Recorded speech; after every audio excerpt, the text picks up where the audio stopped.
Jesus, just said recording in progress so loud. Hello. Hello. Hey, Nicole. Hi, How's it Josh. going? What does your shirt say? Oh no. It Oh says no. Ponyo loves ham. It's an anime. I don't know if you've ever seen Ponyo. No, I haven't, but I love it.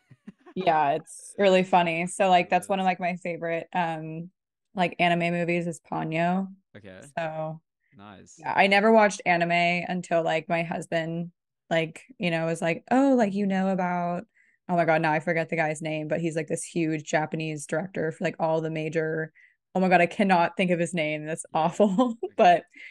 But this is like my favorite one because he just like loves ham and he gets to eat ham for like the first time. Nice. So It's yeah. basically it's the face we make every day when we eat like carnivorous foods. Basically, it's just like give me all the food. Oh yeah, and I actually did buy ham recently because I put the shirt on and I was like, oh, I need some ham. So I influenced Love it. myself to Love go it. get ham. So Top. yeah. Top. So it looked like you were at a concert recently.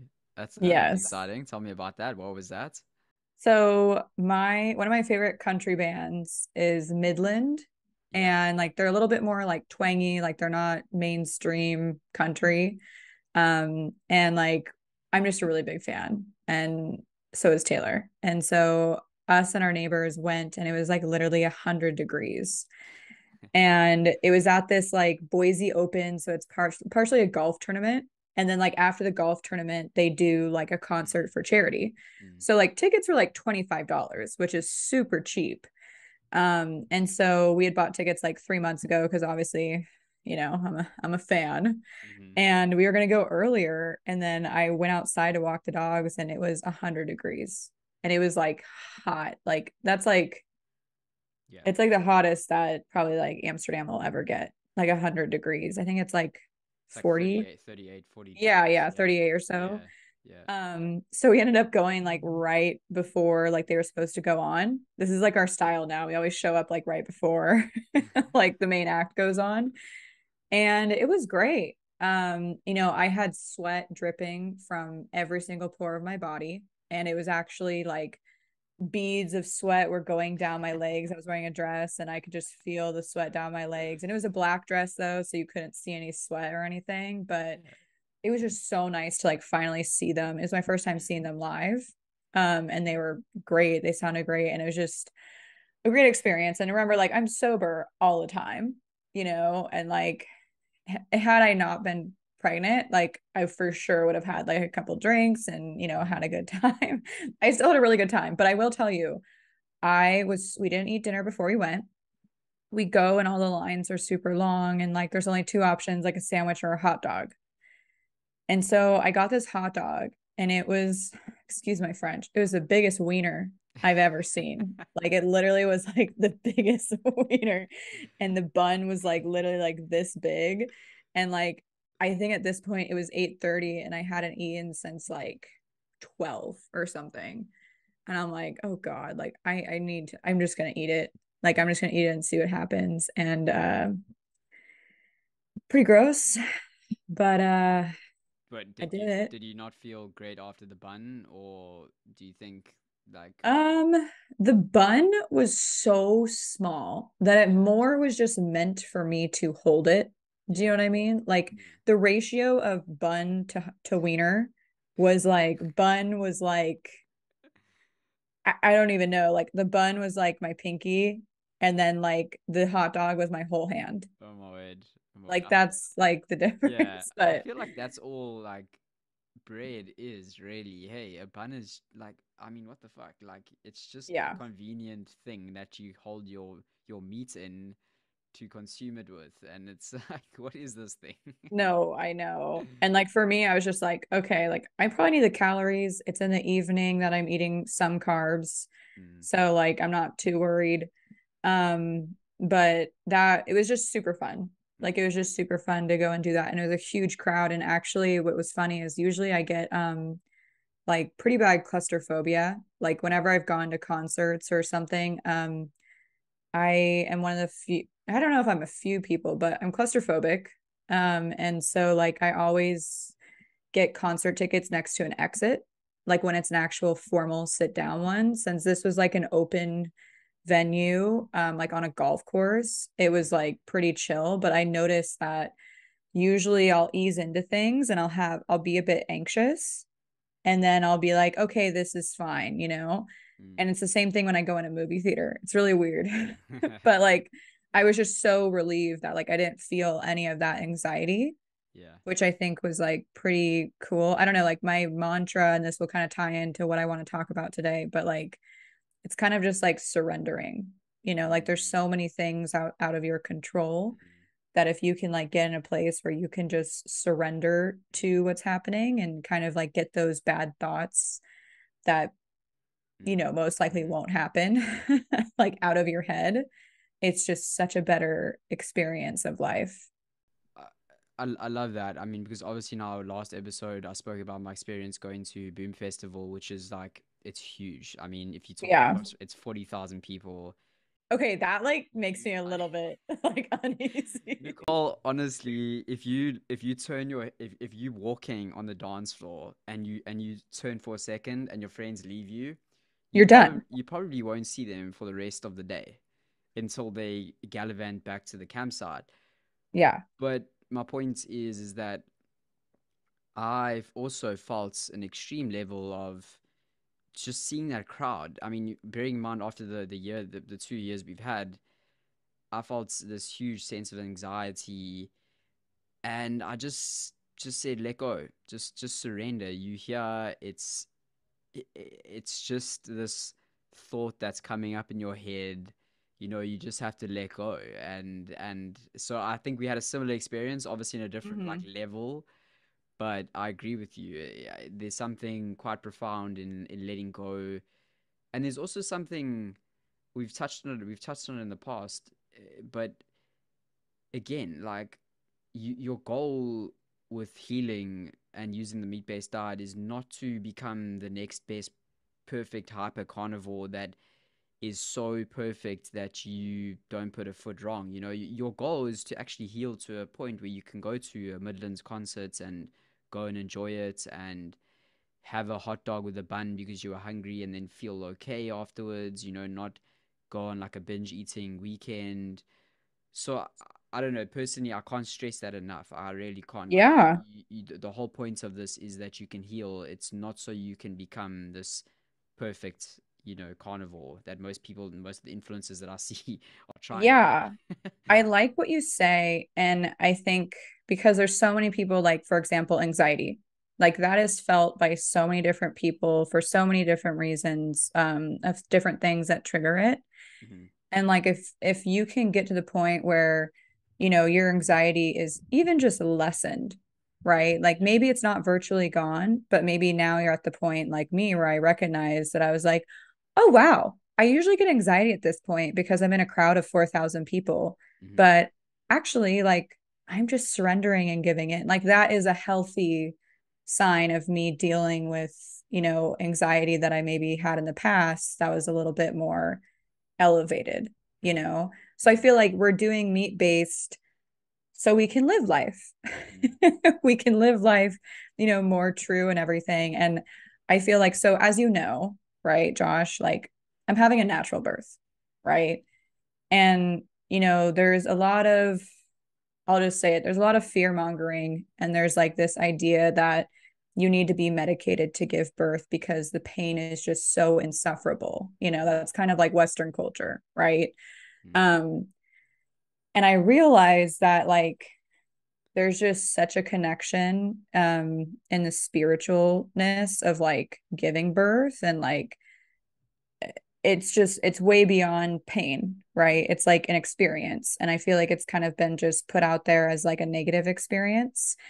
And now I'm reading so much about so much positive experience, Mhm. you know, that it's Can I, kind of just like opening me up for sure. before you carry on, like I want you to carry on about the spiritual side, but do you think that the pain, do you think it's been exacerbated by like big pharma and stuff that want to sell you medication? And do you think, I don't know, I'm just asking the question, do you think, because it seems like that would be a likely case, but I'm sure there's many other reasons, but it seems like this whole birthing process, it's like big pharma and hospitals want you to believe that it's a scary, daunting process that you can't do without them. So therefore, you succumb to every measure possible by them. Do you know what I'm saying? I don't know if that makes sense. Yeah, so that does make sense. I would say that there are so there's a documentary out there called The Business of Being Born. It's the same ladies that did The Business of Birth Control.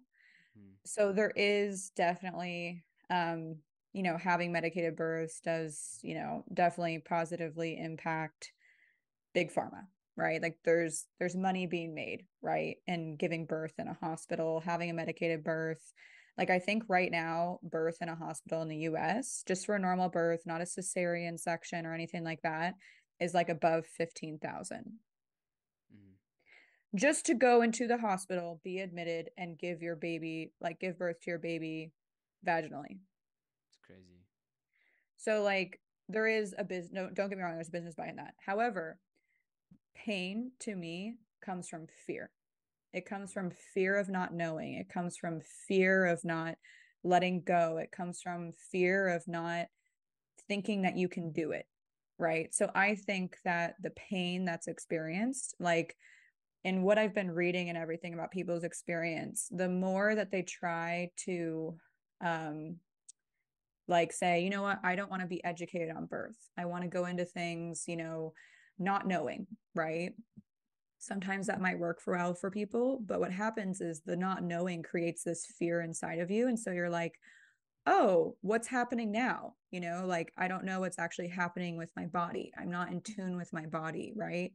And so there's a very big level of like preparation when you're doing a natural birth of just mental, emotional.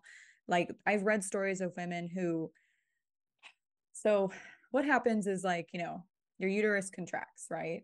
And you start having contractions, and these are like more minutes apart, and then they get closer and closer together, right? And ultimately, what happens is at the bottom of the uterus, the cervix opens, and then that goes into the birth canal, and then the baby comes out, right?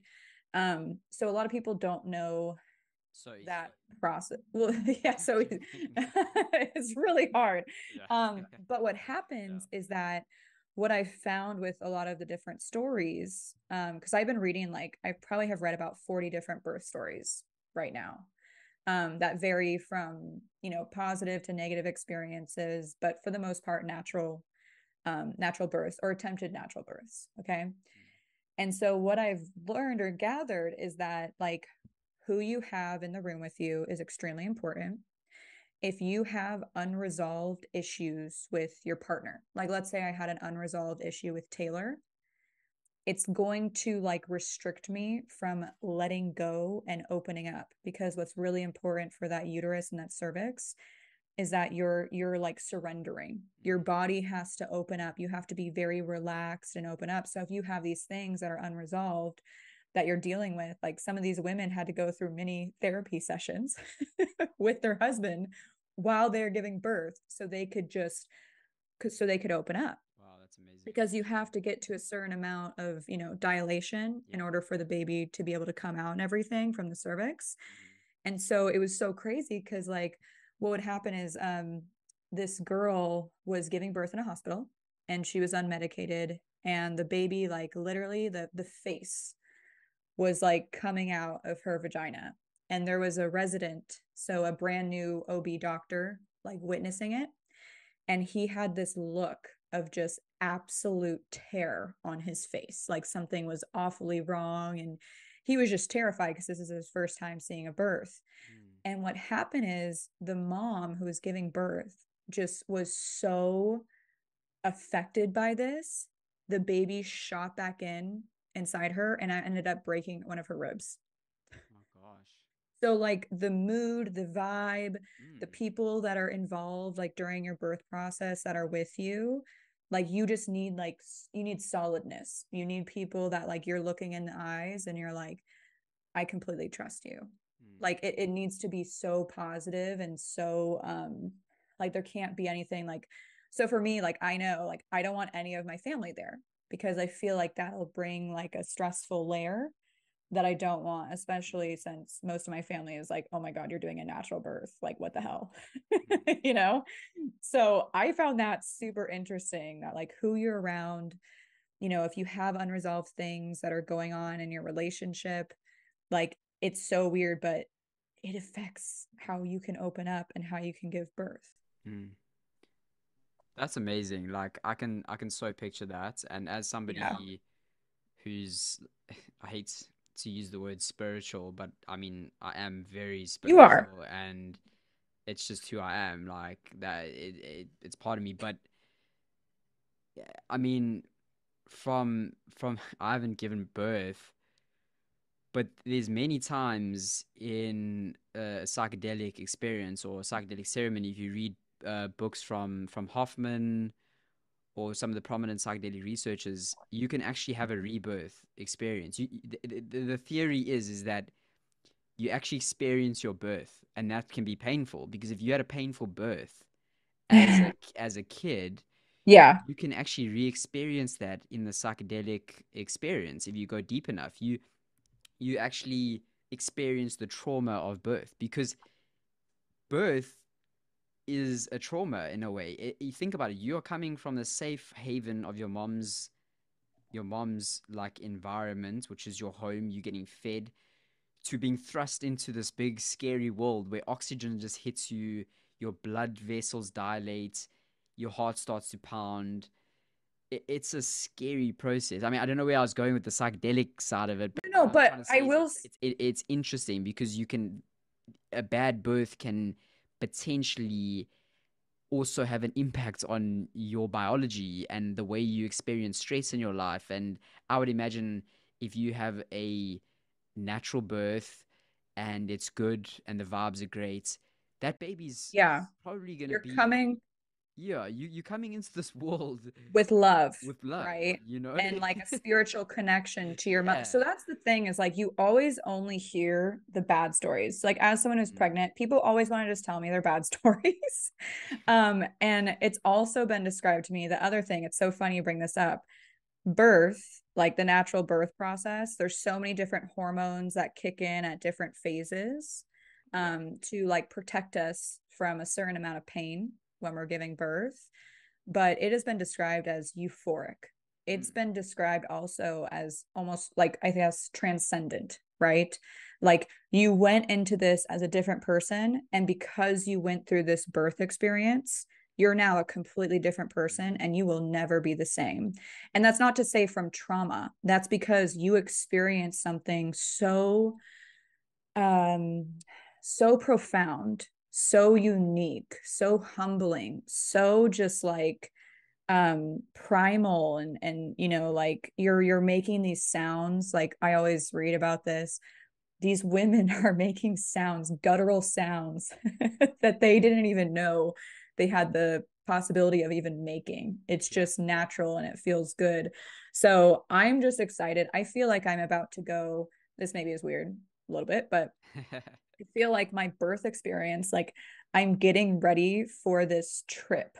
I'm getting ready for this experience that's going to change me for the rest of my life. And I'm like, Definitely. how lucky am I Yeah. that this is what I say, how lucky am I that I'm healthy enough to have a home birth, to have an unnatural, unmedicated birth, Hmm. and be able to experience it. Because to Mm, me, like, in my mind, and I'll say this again and again, like, I want to experience it. mm, Like, if something happens, and like I have to go to a hospital, that's okay, you yeah. know.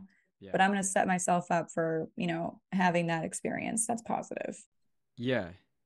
And there is something so profound. I love what you just said. Like everything you're saying is just resonating with me, and I'm not even the one. I'm not even the one giving birth. Like I'm excited for you. We're Like connecting. because because the modern world there's a sort of a war that's been waged on the modern parent. Like most people don't want to have kids, and everything that we don't want to do in the modern society now, you've sort of got to look at and be like, okay, why don't we want to do that?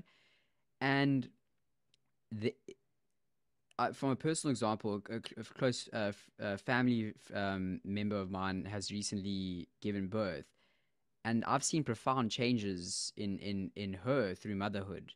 It's almost as if, why would something we've been doing for millions of years be a scary thing? Like Why should taboo yeah, or taboo thing? scary or yeah. It's definitely going to change you forever. It's going to be a trip, and you certainly don't need to take a psychedelic to have a trip. You can have it Yeah. through giving birth or breathing deeply or doing all sorts of things. But like, we should be having babies. Like, I think the ultimate, there's nothing. I guess what I'm trying to say is, in this corporate society we live in, it's almost seen as you are lowering your standards as a woman to give birth now, because you should be climbing the corporate ladder, or Yeah. you know what I'm saying, you should be No, owning I your get own it. company or something like that. And to me, that is just completely wrong. There is nothing wrong with the separation, so to speak, of roles in society, and it is beautiful. A mother is a sacred, it's a sacred gift to mankind, and it's not to say you can't be a mother and pursue your corporate career, but for a period of time, there's no doubt about it. When you give birth, you're going to have to go through the birthing process, and you're going to have to go through Yeah. the mothering process. That takes time, that takes energy. There's absolutely nothing wrong with that. And while that's happening, you're more likely your husband will take over in terms of, providing in some way. Sebastian Younger has a great book on this in Tribe, but I connect with that. Like, there is nothing Yeah. wrong with that, and I think that the taboo nature of it needs to be thought about differently. Like you said, it's a primal experience. You're going to be Well, there's screaming and making noises. remember, you have to remember too, like the corporate machine and Yeah. everything, like the whole point, like why people want you to move out of your house when you're 18 years old, right? Is so that you can pay a mortgage, you can have a different job and pay more taxes and all that stuff. Mm, It's like at the end of the day, like I'll tell you this, like I am extremely work motivated. I have a career, I'm the breadwinner for our household, and I really enjoy it.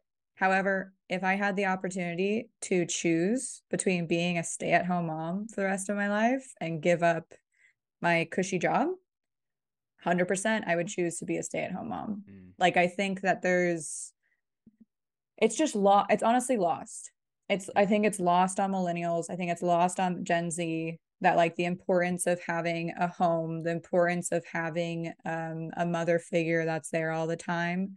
And it's like if you think about it, it's like what's more important, like being there for the first 3 years of your kid's life, or like working a job like relentlessly, mm, like it's kind of like, what are you watering or whatever. But I think it's like, if you're a stay-at-home mom, I think that's freaking amazing. That is a hard job, and that is something that's so important for your child. So like I wish that that was the case and that I could do that for sure, because I'd be like, sign me up, all right, done deal. yeah. I feel like this is probably an unpopular opinion, but I feel like feminism has convinced us that it's empowering to have to grind and work a 9 to 5 and Mm, also provide as a female. And like I feel like I could be at home, just taking care of my kids, living a simpler life. And mm, so I just feel like it's kind of this, I don't know, like it's the same thing with birth control. Like, oh, I'm gonna, what, birth control is empowering. It's like, well, why is it empowering? It's empowering because you can have sex with whoever you want and not get pregnant. mm. And then you're There's like, no how there's is no that? consequence to your actions, No, no, yeah. And basically. it's like, so that's the empowerment that I'm getting from this, that I can't get pregnant. I can have sex with whoever I want. Mm, And then I'm like, no one wants to tell you, how is it empowering to have who you are altered, to have who you're attracted to altered, to not even know who you are because you're being messed up by all these hormones, and they're also a class 1 carcinogen. Like, it's just, how is that? And I just always think about this, like, how is that? And like, how is birth control empowering? mm, Like, having sex with whoever you want is not empowering, like having control over your mind and body and like who you're attracted to, and not putting carcinogens in your body, like that is empowering, mm, like not having to be put on a drug to like, I don't know, it really frustrates me that that's kind of like this like empowering thing is like, oh, you work a 9 to 5, like that's empowering for a woman. mm. And it's like, well, maybe that's not empowering for me. Yeah. Maybe I want to be a stay-at-home mom. Maybe that's what empowers me. It's kind of like this one, I don't know, I'm just tired of the narrative. Like it's just one shoe fits all, Mm. but like that's not the case. Like people are so different, you know? Yeah, and like people don't want to take responsibility basically. Like with anything, it's your decisions are going to, like, whatever decision you make, it's going to impact on the thousand other decisions you could have made. You know what I'm saying? It's like, so your choice to do a certain thing is rendering all the other choices, not available just by the sheer choice of you choosing that in the moment. And we're not suffering from like a lack of, in modern society. I had this conversation with a friend the other day. Like modern society, especially in Europe and things, like living here has opened my eyes up to the way things are in the Western world. I mean, South Africa is still like, like we got one foot in the first world, one foot in the third world. It's kind of chaotic, but yeah, people make it work. But here, it's like there's a price you pay for constantly wanting things to be easy. Yeah. And I feel like you choosing this natural birth is a choice. It's a choice to not go the easy route, but for some reason, it's kind of the choice that feels most rooted and most grounded. It's like kind of like I make the choice every day to, I don't necessarily have to eat meat like I do. Yeah. I mean, yeah, I make the choice to do it because I just feel better. I make the choice to meditate. It's not easy, but I choose to do that because if it grounds me at the end, and it's not easy. Many times I sit in the cushion and my mind is just racing and Yeah. going through Same. thoughts after thoughts after thoughts, and that's the point of it. It's just noticing that, but that difficult choice leads me to a more uh productive day, a peaceful day. So yeah, again, I really implore you, and it's amazing what you're doing to choose to do that. And yeah. I did want to add because you said something important for choice. So I think that actually my bone to pick comes out that it's almost like for birth control, you don't have a choice other than getting on birth control, right? Like no one's telling you what your other options are, that you can naturally, Yes. like you can just track your cycle naturally, you can take your temperature, stuff like that. So I think that's my biggest issue, why I think that having only one option is not empowering.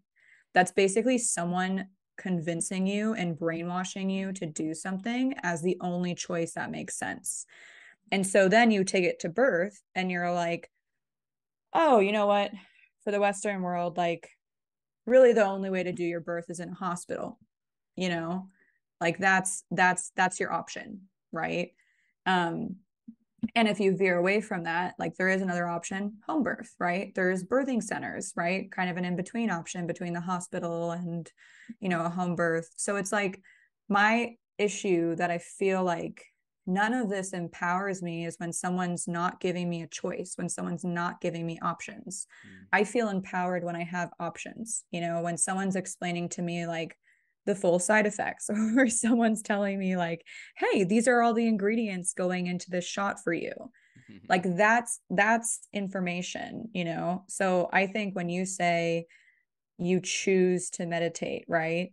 It's like you have to, and like the same thing, you choose to eat meat because it like suits you better. It's like people don't know about these options. They only think that, hey, these new standards coming out from the FDA on what I can eat or what I have to follow, you Yeah. know? So it's just, they make you think you don't have a choice, which I Mm. think is, now that I'm realizing it, um, that's my biggest, I think, qualm with it all. So, so how much do you know? You might be putting you on the spot now, but how much do you know Yeah. about the natural way of making sure you don't get pregnant, like following your cycles? How much do you know about that for anybody that's interested? Probably a good amount because I did it so I tracked my cycles and everything while I was on birth control for about 5 years. So I would always track my period. I would always track when I had sex. Maybe even 5 years, shoot. And so I would know that. However, if you're on birth control, you don't ovulate, right? So when I tell people like, hey, you know how I'm always on social media, like birth control is the worst, get off birth control, blah, blah, blah. Like there are things that you can do, right?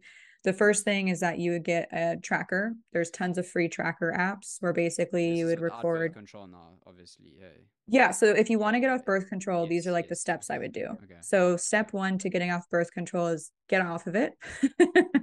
um, Step two is you're going to want to find an app that tracks your period and will track your ovulation, etc. Right?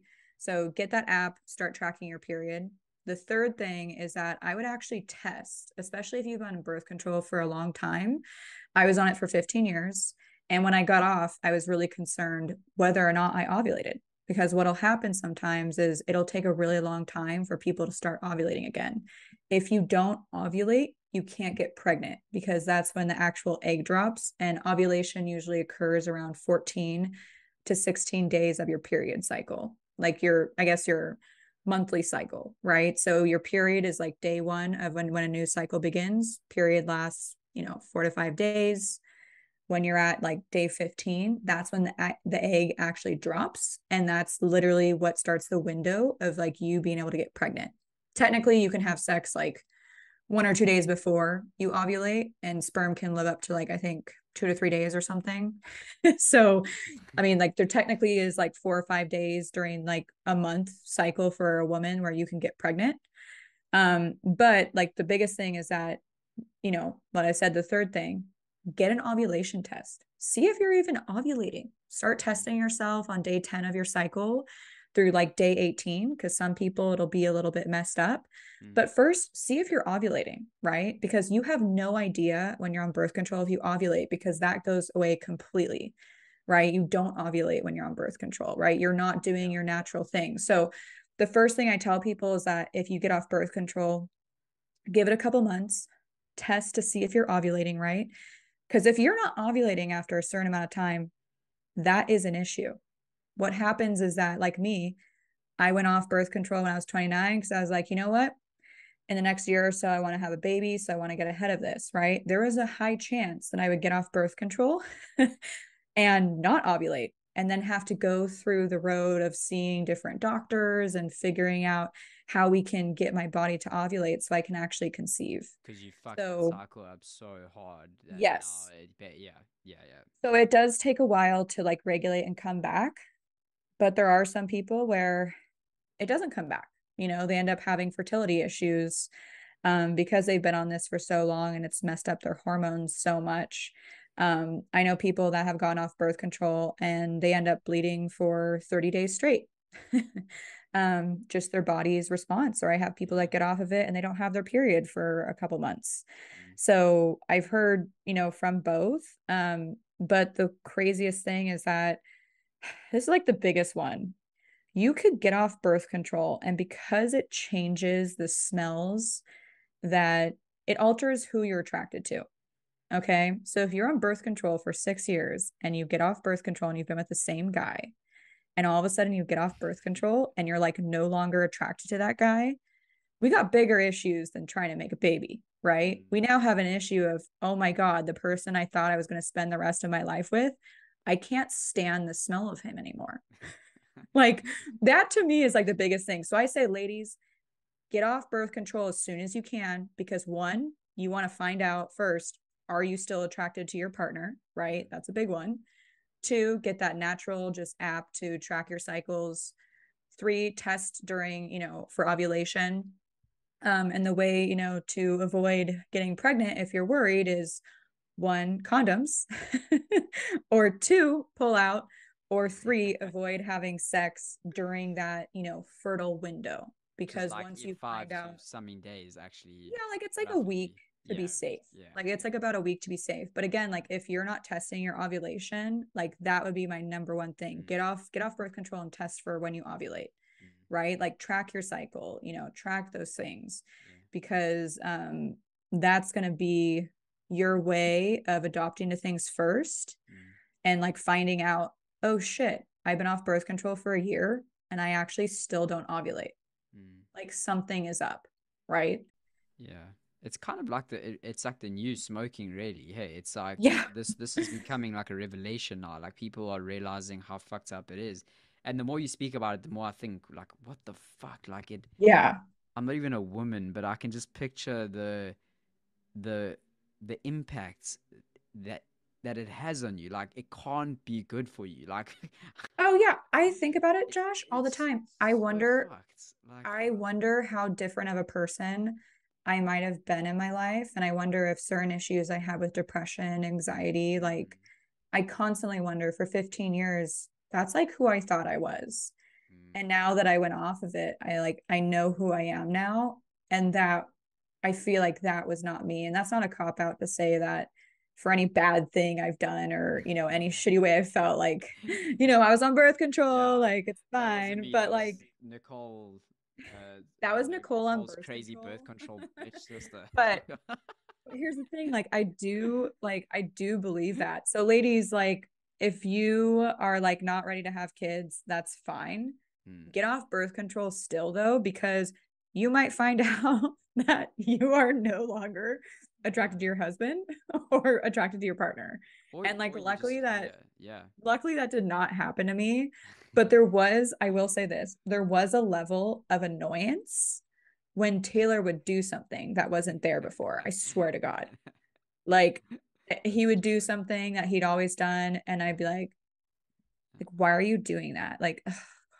So there was like kind of like a shorter Shorter fuse, you know. yeah, like a shorter fuse or something, Yeah, well, you 15 know. years is a long time to have something alter your hormones. It's no doubt going to have a bit of an effect that will might last you a few years before you actually back to your Yeah. primal self, let's Well, say that, you also, know? Like, Josh, we forgot about this, but the libido thing. yeah. So birth control lessens your libido. And when you get off of it, it's like I am, hello, wow, I want to have Wow. sex all the time. Like this is crazy. So that is also just reason enough. Cause like there's some people too that you'll probably talk to and I feel like there was bouts where I just didn't want to, Mm. you know? And like that's okay. That happens, but like this birth control, man, it's And out of control. it goes hand in hand. We've spoken about it a lot, like health, happiness, you know, horny, hungry, Yeah. all of these like primal things play a role in your life. And if one is not functioning, you know, if you're not at least hungry like once a day, like where you feel hunger, something could be off, you know, because you could be, I don't know, if you're not, like you said, your libido is not going at least once a week or whatever, something could be off, you know, if you're not feeling these moments, we're not perfect creatures, but if you're not feeling moments of, I wouldn't say, listen, happiness is a loaded term and so is joy, but Yeah. if you're not feeling a level of a veil of peace every now and again where you're like, wow, I'm actually grateful for what I have, something's a bit off, you know. These are things that make us human, and not to make anybody wrong if you're not feeling that way, but it's just something to think about, you know. It's Yeah. those things that we forget, and Totally. And I actually, one of my good friends, she got off birth control. She finally was like, hey, you convinced me. I got off of it and I am like a whole different, she's like, I'm just a whole different person. Mm. And I'm like, fuck yes. Like if I can convince like one person from this to get off, that is a win. It's like, oh, it's so nice. There's a comedian going around right now, like saying like she wants to get off birth control because she wants to meet herself. Mm. And a girl stands up from the audience and was like, oh yeah, I got off birth control. And she goes, well, what happened to you when you got off? And she goes, oh, I broke up with my boyfriend of 6 years because I was disgusted by his smell. I'm like, I'm like textbook, like Oh gosh, yeah. yeah. So, It, oh and gosh, but it yeah, must be scary. Like yeah, if you are used to taking something like that, it would be like being on antidepressants or something. You know, there is mhm. a you've got to expect some sort of a, I don't know, some major change to take place, whether good or bad, but it's all for the better. If you Yeah. are repulsed by your boyfriend after going off them, then hey, maybe there's something there. Maybe, yeah, it wasn't meant to Yeah. be, and there's nothing Totally. wrong with that. But yeah, Totally. And so I just say, like, if you're single, get off of it now. So then, like, you yeah, can actually be attracted to the right person and not like waste, time with the wrong person that when you do get off birth control, you're going to be like, get away from me, yeah, you know? yeah. I don't know. But that, yeah, like birth control, man, like that. There is also the documentary, The Business of Birth Control. Hmm. And I've like linked some podcasts that talk about it and then like revert back to it and stuff. And it's just very, very interesting. Once again, big pharma. Yeah, they really big pharma That's always puts human lives first. They yeah. don't care about money. Hmm. They're very respectable. Um, yeah, they just really care about you and your health, and they don't want to hide any information. No, no. Why Yeah. would you? Why would you? I mean, no, doesn't make sense. But that's been super interesting for me. I kind of want to keep this a birth control episode. Like I kind of don't want to speak because I think it was so informative. Like, Yeah. but is there anything else you want to add to the episode in terms of Um, birth so control? I guess like one more thing just to clarify is that like so after a year of being carnivore is when I decided to go off birth control. Mm, And I felt empowered. I felt more in tune with my body than I ever had being carnivore for that long. And that was pretty strict carnivore, right? So I think that maybe because you hear horror stories also, like I hear a lot of people saying that they don't want their cystic acne to come back because their birth control covered it up. And I say to them, and I say, well, if you have cystic acne that comes back up, you need to address that and find out what's causing that. Birth control is really just a band aid that doctors give people. So, a lot of people you'll talk to, their main reason for being on birth control that I've found is that it's not because they don't want to, not get pregnant. That's part of it. But their main reason is something else. Their main reason is I have extremely bad cramps, or I have endometriosis, or mm, mm, I have really bad acne. The acne thing comes up all the time. And so then they have a fear of going back off of it because they think their acne is going to come back. And I tell them that, hey, you know what? You're probably going to get acne that's going to come back. You've been using a band aid for years to cover it up.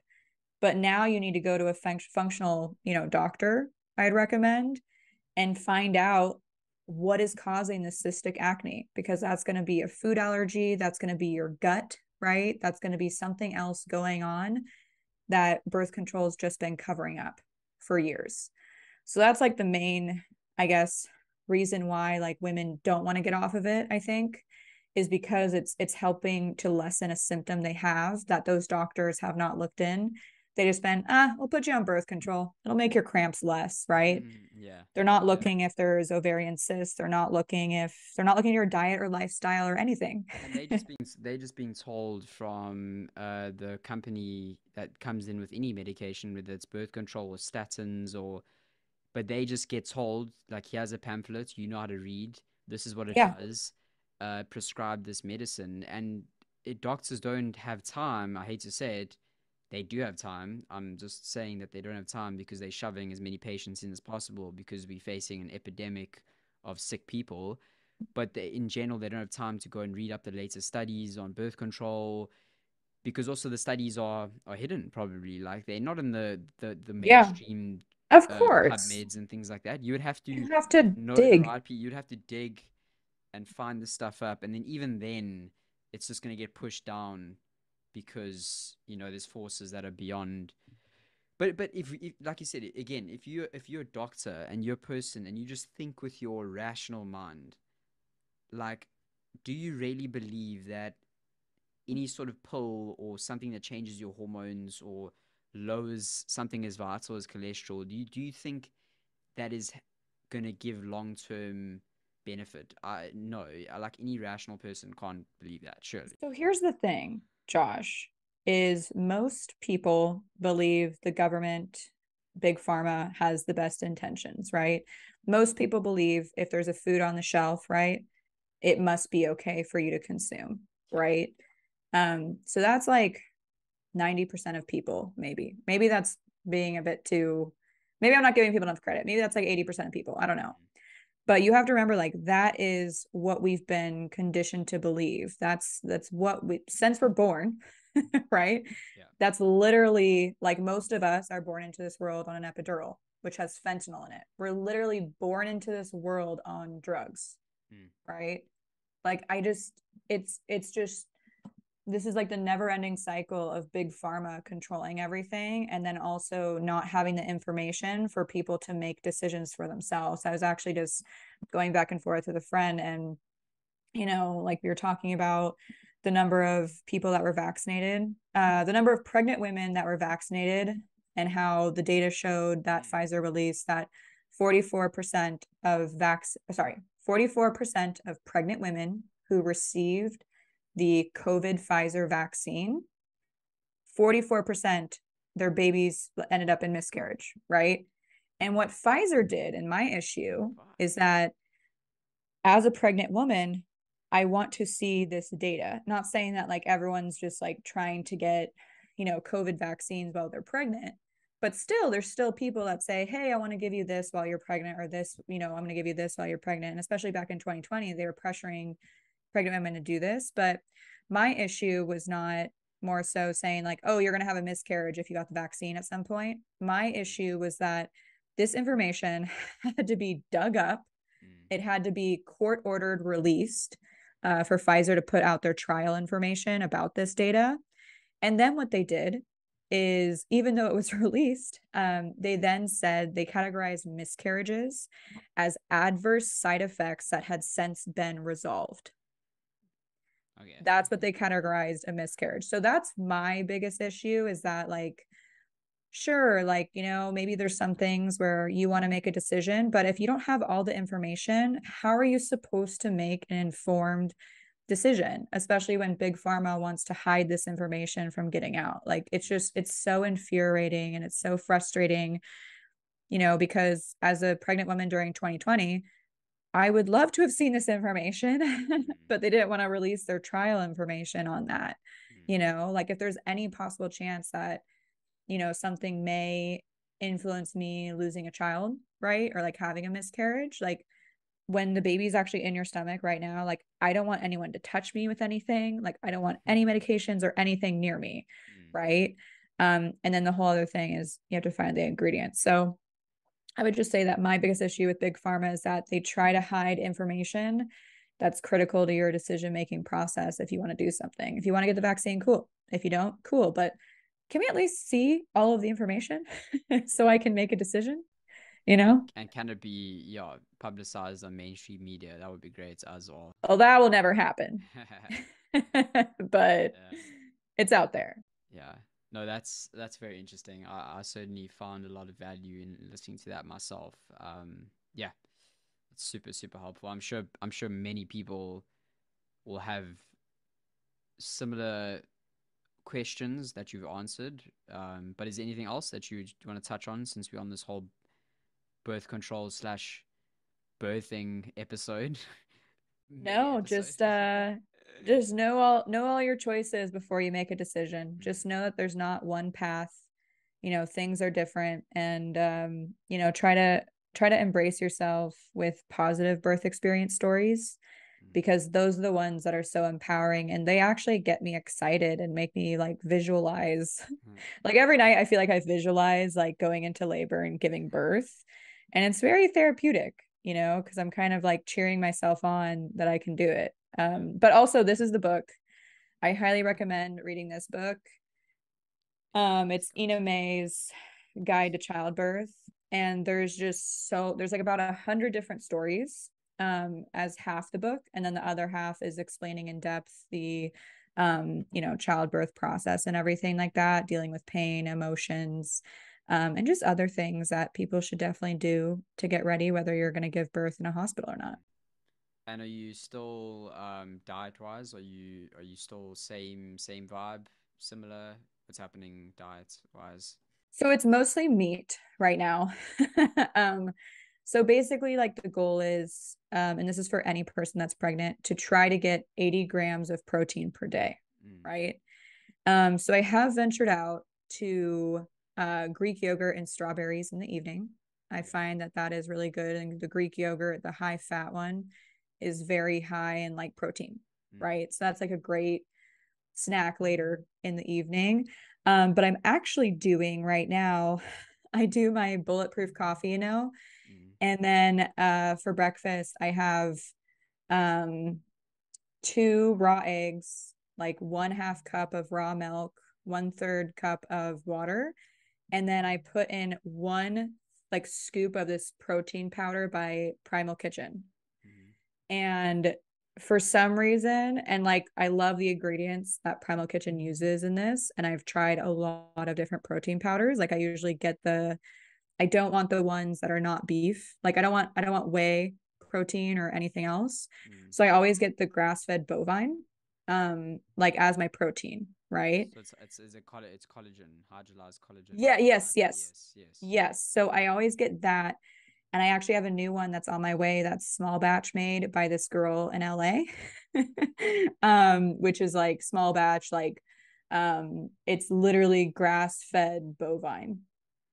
And so I'm gonna try that too. But like I the Primal Kitchen one, that's like the collagen, like chocolate one, Mm-hmm. that is literally and it's with like monk fruit, not stevia. That is literally like the only one that is like somewhat decent to me.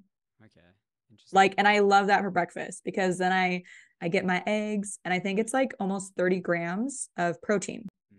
And I suppose just in that. it's better than having the wheat, the The cereal, toast. yeah, the toast and stuff you were having. Hey, Oh God, yeah. yeah. And also, I will say, you're gonna love this, but I think that I'm starting to see a little bit of the cellulite that we were talking about that kind of like globbed on. I Mm. feel like I'm seeing that a little bit get better, you Okay. know?